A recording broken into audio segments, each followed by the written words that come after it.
बांस का गांव। रनकपुर एक बहुत ही खुशहाल गांव था। यहाँ के लोग बहुत ही सीधे और मेहनती थे। ज्यादातर गांव वाले खेती करते थे। अरे भाई संजीव, कल तेरे खेत पूरे जुते नहीं थे। चल आज जोत देते हैं। हाँ भाई चलो, आज मेरे खेतों का काम खत्म करेंगे और कल तुम्हारे वाले का कर लेंगे। अरे नहीं नहीं, कल मनोज की मदद करेंगे और फिर आखिर में मेरा खेत जोत देंगे। रनकपुर के लोग एक दूसरे की मदद करने में विश्वास रखते थे और शायद यही कारण था कि रनकपुर बहुत ही खुशहाल था। यहाँ की औरतें भी एक दूसरे से मनमुटाव नहीं रखती थी। अरे पूनम, घर पे है क्या? जी दीदी आई। ये ले, सुबह खीर बनाई थी, मुन्ना को बहुत पसंद है ना, तो सोचा मनोज के लिए भी ले आऊं। तेरे ब्याह से पहले वो अक्सर मेरे घर खीर खाने आता था। उसे मेरे हाथों की खीर बहुत पसंद है। बहुत अच्छा किया दीदी, एक मिनट ठहरिए। पूनम भीतर गई और कुछ लेकर आई। कल मैं बाजार गई थी और वहाँ मुझे मुन्ना की मनपसंद बताशे मिले। आप उसे ये दे दीजिए। ठीक है। गांव के बुजुर्गों को अपनी परवरिश पर नाज था। हमारा गांव कितना खुशहाल है, होगा कैसे नहीं, ये सब हमारे संस्कार है। अब वो तो है, बच्चों में आपस में इतना प्रेम है कि ये सब एक साथ एक ही परिवार की तरह रहते हैं। हाँ, एक बड़ा परिवार, रनकपुर परिवार। कहते हैं ना, खुशियाँ ज्यादा दिन नहीं टिकती, और इनके साथ भी यही हुआ। एक रात तेज आंधी चलने लगी। आंधी के साथ तूफान चल पड़ा। गांव वाले डर गए। बचाओ, कोई मुझे बचाओ। जगह जगह पेड़ और घर गिरने लगे। सबको गांव के मंदिर ले आओ, अब भगवान ही हमारी रक्षा करेंगे। गांव के मर्द सभी को मंदिर तक ले जाने लगे। गांव का मंदिर बहुत ही पुराना था और ये मंदिर एक गुफा के अंदर बना था। बाहर हो रहे आंधी तूफान का मंदिर पर कोई असर नहीं था। गांव के सारे लोग मंदिर के अंदर सुरक्षित थे। लगातार कई घंटों तक आंधी तूफान थमा नहीं। एक एक करके गांव के सारे घर जमींदोज हो गए। अगली सुबह जब आंधी थम गई तो गांव वाले गुफा वाले मंदिर से बाहर आए और अपने गांव की हालत देखकर रो पड़े। हे भगवान, ये क्या हो गया? तुझसे हमारी खुशी नहीं देखी जाती क्या भगवान? अब हम क्या करेंगे? क्या कर सकते हैं? एक बार फिर सब चीजों को शुरुआत से शुरू करना पड़ेगा। लेकिन हम खाएंगे क्या? हमारी तो फसल ही बर्बाद हो गई।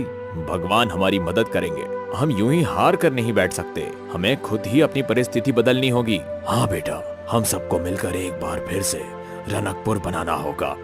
गांव वाले चिंतित थे, पर वो जानते थे कि अब उन्हें एक दूसरे का साथ देना होगा। मुन्ना, तुम खेतों में जाकर देखो, जो कुछ भी बचा हो वो समेट लो। मैं और संजीव जंगल जाते हैं, हमें सर पर छत बनाने के लिए लकड़ियाँ लगेगी। हम औरतें भी खाना बनाने की चीजों का इंतजाम करती हैं।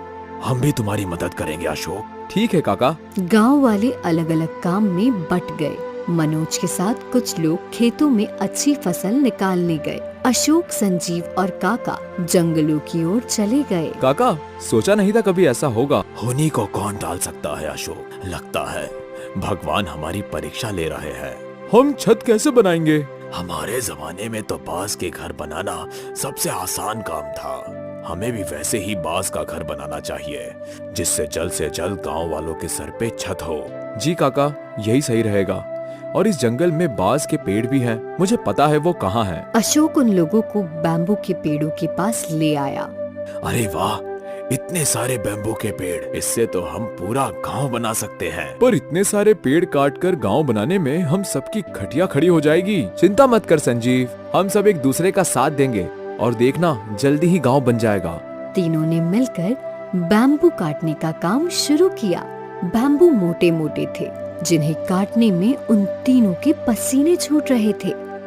एक बैम्बू काटने में इतनी मेहनत, बाप रे। अभी मैं काटता हूँ, तू थोड़ा आराम कर। ठीक है। वो लोग बारी बारी बैम्बू काट रहे थे। कई घंटे बीत गए, पर अब तक कुछ ही बैम्बू काट पाए थे। थोड़ी देर में अंधेरा होने वाला है। वो आखिरी मोटा वाला बैम्बू काटते हैं और फिर गांव लौट चलते हैं। ठीक है काका। तीनों मिलकर एक मोटा वाला बैम्बू काटने लगे। तीनों थके हुए थे पर फिर भी अपनी पूरी ताकत से बैम्बू काट रहे थे। बैम्बू आधा ही कटा था कि उसमें से खून बहने लगा। ये क्या? रुको! उन लोगों को किसी औरत के रोने की आवाज आने लगी। मुझे मत काटो, मुझे दर्द हो रहा है। क्षमा कीजिए, हम किसी को नुकसान नहीं पहुंचाना चाहते थे। तूफान में हमारा गांव बर्बाद हो गया। बस घर बनाने के लिए बांस काटने आए थे। हमें क्षमा कर दीजिए। तभी उनके सामने बांस की देवी आई। बांस की देवी के तेज से जंगल प्रकाशित हो गया। देवी ने सबसे पहले उस बांस के पेड़ को ठीक किया। खून बहना बंद हो गया और रोने की आवाज भी थम गई। क्षमा कर दीजिए देवी, हमें पता नहीं था। रोने की आवाज सुनकर तुम लोग थम गए। इससे तुम अच्छे इंसान हो ये साबित होता है। ये कोई आम बांस का वृक्ष नहीं है, बल्कि ये जादुई बांस का वृक्ष है। जब तक ये वृक्ष इस जंगल में है, इस जंगल का संतुलन बना रहेगा। अच्छा हुआ हमने इसे पूरा नहीं काटा, वरना हमसे बहुत बड़ा पाप हो जाता। वैसे तुम इस जंगल में क्यों आए हो? कोई कभी यहाँ बांस काटने तो नहीं आता? हमारी मजबूरी है। कल रात के आंधी तूफान में हमारा गांव तहस नहस हो गया। रहने के लिए सर पर अब छत नहीं है, इसलिए हम बांस की लकड़ियां लेने यहाँ आए थे। मैं तुम्हारी ये समस्या सुलझा सकती हूँ। तुम्हें जितनी बांस की लकड़ियाँ चाहिए वो हर दिन सुबह तुम्हारे गांव के बाहर तुम्हें मिलेगी।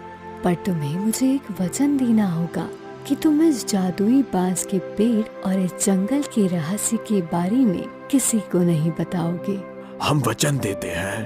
तीनों ने बांस की देवी को वचन दिया और वहाँ रखी बांस उठाकर अपने गांव लौट आए। अगली सुबह जब वो उठे तो गांव के बाहर ही ढेर सारी बांस की लकड़ियाँ थी। इतनी तो हम भी नहीं काट सकते थे। धन्यवाद बांस की देवी। और फिर गांव वाले मिलकर बांस से घर बांधने लगे।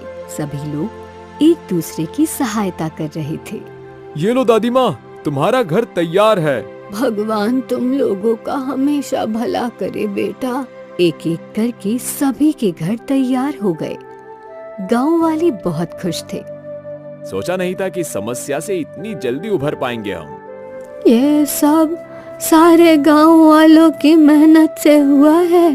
उस दिन गांव वालों ने उत्सव मनाया और फिर अपने अपने घर में जाकर सो गए। रात को फिर से तेज आंधी बहने लगी और तूफान भी लौट आया। हे भगवान, ये क्या अनर्थ कर रहा है? एक बार फिर हमें बेघर करना चाहते हो क्या? हे भगवान, क्या ये बांस के घर इस आंधी तूफान को झेल पाएंगे? मुखिया जी ने घर से बाहर झांका तो बाहर तो तेज आंधी तूफान थी, पर बांस के घर को कुछ नहीं हो रहा था। ये कैसे संभव है? इन बांस के घर पर तो आंधी तूफान भी विफल हो गए। इसका राज बस 3 लोगों को पता था, अशोक, संजीव और काका। तूफान थमने के बाद गांव वालों ने उन तीनों से पूछा, आखिर माजरा क्या है? इन बांस के घर को कुछ नहीं हुआ।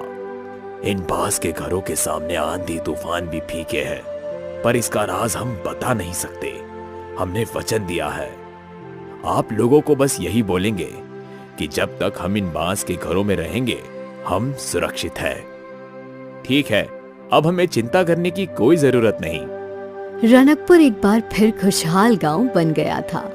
अब कोई आंधी और तूफान उनके गांव को तहस नहस नहीं कर सकता था, क्योंकि उनका गांव अब कोई आम गांव नहीं, बल्कि जादुई बांस का मजबूत गांव था।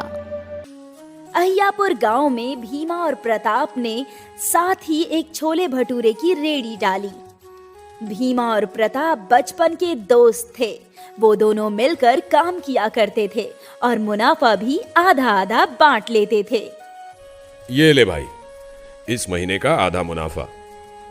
अच्छा है, मुनाफा बढ़ता जा रहा है। दोनों दोस्त हमेशा मुनाफा बढ़ाने के बारे में सोचते थे। भीमा पैसे लेकर घर गया। उसने पैसे विमला को दे दिए। इस महीने ज्यादा मुनाफा हुआ है।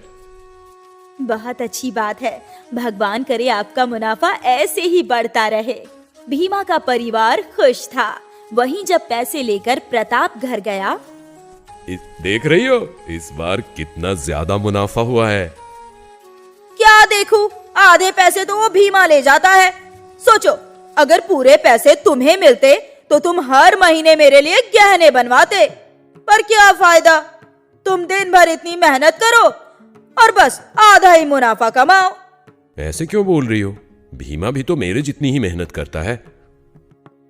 हाँ, पर रेडी आपकी, पैसे आपके और आधा मुनाफा वो कमाए। ये तो गलत बात है ना। इससे तो अच्छा होता कि आप उसे पगार देते। ऐसा तो मैंने कभी सोचा ही नहीं। कैसे सोचेंगे? आप इतने भोले जो हैं, और वो भीमा आपके भोलेपन का फायदा उठा रहा है। मैं कल ही उससे बात करता हूँ। केतकी ने प्रताप के कान भर दिए थे। वो चाहती थी कि प्रताप को ही पूरा मुनाफा मिले। अगली सुबह जब दोनों ने रेड़ी खोली, सुन भाई, ये रेड़ी मेरी है। इस व्यापार के लिए पैसे भी मैंने लगाए, तो इस नाते ये व्यापार सिर्फ मेरा हुआ। अगर तुझे यहाँ काम करना है तो मैं तुझे तनख्वाह दे सकता हूँ, पर मुनाफे में भागीदारी नहीं। ये अचानक तुम्हें क्या हो गया भाई? मेरी आंखें खुल गई है। तू मेरे भोलेपन का फायदा उठा रहा है। भाई, इस व्यापार को बनाने में मैंने कितनी मेहनत की है। तूने जो मेहनत की उसके पैसे तुझे मिल गए, लेकिन ये ठेला मेरा है। तुझे जमता है तो पगार पे काम कर ले। नहीं भाई, अब मैं यहाँ काम नहीं कर सकता। तो जा, चलता बन। मुझे भी तेरी कोई जरूरत नहीं है। मैं किसी और को नौकर रख लूंगा। ये बात सुनकर भीमा निराश हो गया। वो उदास होकर घर चला गया। घर पहुंचकर उसने अपने परिवार को ये बात बताई। पता नहीं आज अचानक प्रताप भाई को क्या हो गया। वो मुझे नौकर की तरह काम करवाना चाहता है। मैं सब जानती हूँ। ये सब उसकी पत्नी का किया धरा है। कोई जरूरत नहीं है उसके पास नौकरी करने की। आपको कोई ना कोई काम जरूर मिल जाएगा। हाँ, उम्मीद तो है। चलो मैं बाजार में काम देख कर आता हूँ। भीमा बाजार में गया और कई दुकानदारों से काम के बारे में बात की, पर किसी के पास भीमा के लायक कोई काम नहीं था। भीमा उदास हो गया। सांझ होते ही भीमा घर लौटा। भीमा का चेहरा देखकर विमला समझ गई थी कि उसे कोई काम नहीं मिला है। आप चिंता मत कीजिए, अगर आपको आज काम नहीं मिला है तो कल मिल जाएगा। थोड़ा सब्र रखिए। अगले कुछ दिनों तक भीमा यहाँ वहाँ काम की तलाश में घूमता रहा, पर उसे कहीं कोई काम नहीं मिला। यहाँ प्रताप ने एक बावर्ची को काम पर रख लिया था और उसका छोले भटूरे का ठेला पहले से भी अच्छा चल रहा था। एक शाम की बात है। तो हमारे बचत के पैसे भी खर्च हो रहे हैं। मुझे जल्द से जल्द कोई काम ढूंढना ही होगा। मिल जाएगा। कैसे मिलेगा? मुझे छोले भटूरे के सिवा कुछ बनाना आता ही नहीं है। तो पापा, आप वही बनाइए। क्या? सही तो कह रही है बच्ची। आप भी अपने छोले भटूरे की रेडी डाल दीजिए। रेडी खोलने के पैसे तो है ही हमारे पास। पर मैं अकेली रेडी कैसे संभालूंगा? मैं और शीतल है ना, हम आपकी मदद कर देंगे। और क्या पता, अगर भगवान की कृपा रही तो आपकी रेडी बहुत मशहूर हो जाएगी। हाँ, रेडी तो मैं खोल ही सकता हूँ। विमला ने भीमा को प्रोत्साहित कर दिया। अब वो खुद की छोले भटूरे की रेडी खोलने वाला था। कुछ दिनों बाद भीमा ने गांव के बाजार के बीचों बीच अपनी छोले भटूरे की रेडी लगाई। उसकी पत्नी विमला भी उसकी मदद कर रही थी। विमला भटूरे तल रही थी। अरे आओ आओ, स्वादिष्ट और गर्मा गर्म छोले भटूरे खाओ। आओ आओ। भीमा की आवाज गांव वालों के लिए जानी पहचानी थी, इसलिए गांव वाले तुरंत उसकी रेडी पर आ गए। अरे भीमा भैया, आप खुद अपना बिजनेस खोल लिए। लगाइए एक प्लेट छोले भटूरे। जी। भीमा ग्राहकों को छोले भटूरे देता गया। भैया, आपके हाथ के छोले भटूरे की बात ही अलग है। हम तो ये स्वाद मिस कर रहे थे। भीमा खुश था कि गांव वाले उसके ठेले पर छोले भटूरे खा रहे थे। पर ये बात जब प्रताप को पता चली, अच्छा, तो अब ये मेरा धंधा खाना चाहता है। अब इसे बताता हूँ मैं। प्रताप ने छोले भटूरे का दाम 30 रुपए से घटाकर 20 रुपए कर दिया। अब सारे गांव वाले यहीं आएंगे। अब आएगा मजा। प्रताप के दाम घटते ही गांव वाले उसकी रेडी पर जाने लगे। प्रताप का प्लान काम कर रहा था। अब भीमा परेशान हो गया। 20 रुपए प्लेट बेचकर उसे बहुत ही कम मुनाफा होने वाला था। अब क्या करें? 20 रुपये में प्लेट तो नहीं बेच सकते ना। थोड़ा सब्र करते हैं, हो सकता है कि 1-2 दिन में वो भी दाम बढ़ा दे। 20 रुपए प्लेट में तो उन्हें भी नहीं जमेगा। हाँ, हो सकता है। वैसे भी गांव वालों को मेरे हाथ के छोले भटूरे पसंद हैं, तो वो यहाँ जरूर आएंगे। भीमा ने दाम नहीं घटाए और इस वजह से भीमा के ठेले पर बहुत कम ग्राहक आ रहे थे। भीमा और विमला परेशान थी।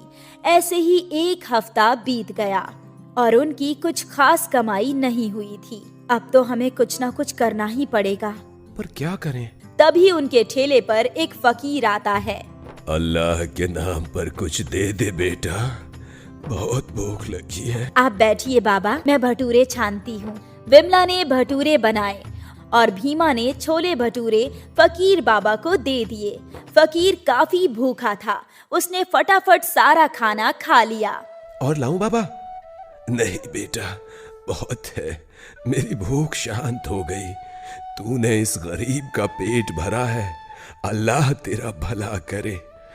तू इतना परेशान क्यों है बेटा? अब क्या बताऊं बाबा, गांव में एक और छोले भटूरे वाला है। उसने छोले भटूरे का दाम घटा दिया और सारे गांव वाले वहीं जा रहे हैं। मुझे लग रहा है ये धंधा बंद करना पड़ेगा बाबा। चिंता मत कर, ऐसा कुछ नहीं होगा। तूने मुझ गरीब का पेट भरा है, अल्लाह तेरा दामन हमेशा भरा रखे। ऐसा कहकर उस फकीर ने अपने बोतल का थोड़ा सा पानी तेल की कढ़ाई में डाल दिया। आपने तेल में पानी क्यों मिलाया बाबा? ये कोई ऐसा वैसा पानी नहीं है, जादुई पानी है। अब से तू जो भी इस कढ़ाई में बनाएगी उसका आकार बड़ा हो जाएगा। विमला ने एक भटूरा तेल में डाला और डालते ही वो भटूरा कढ़ाई जितना बड़ा हो गया। हे भगवान! इससे तेरी सारी परेशानियां सुलझ जाएगी बेटा। अल्लाह मालिक, मैं चलता हूँ। फकीर बाबा विमला और भीमा को आशीर्वाद देकर चले गए और बड़े बड़े भटूरे देखकर गांव वालों की भीड़ लग गई। इतने बड़े भटूरे मैंने आज तक कभी जिंदगी में नहीं खाए। भीमा ने दाम बढ़ाकर 50 रुपए कर दिए। फिर भी ग्राहकों की भीड़ बढ़ती ही जा रही थी और यहाँ प्रताप अपने नौकर पर चिल्ला रहा था। अबे, उस भीमा की तरह बड़े बड़े भटूरे बना। मालिक, मैंने बहुत कोशिश की पर बन ही नहीं रही। मुझे नहीं पता, तू कुछ भी करके बना वरना तुझे काम से निकाल दूंगा। प्रताप के नौकर ने बहुत कोशिश की पर उसके बड़े भटूरे फूलते ही नहीं थे। धीरे धीरे प्रताप के ठेले पर ग्राहक कम हो गए और भीमा के ठेले पर बहुत ग्राहक बढ़ गए। दूर दूर से लोग भीमा के बड़े छोले भटूरे खाने आने लगे। भीमा मशहूर हो गया और अमीर भी। अब उसके दोनों बच्चे इंग्लिश मीडियम स्कूल में पढ़ाई कर रहे थे।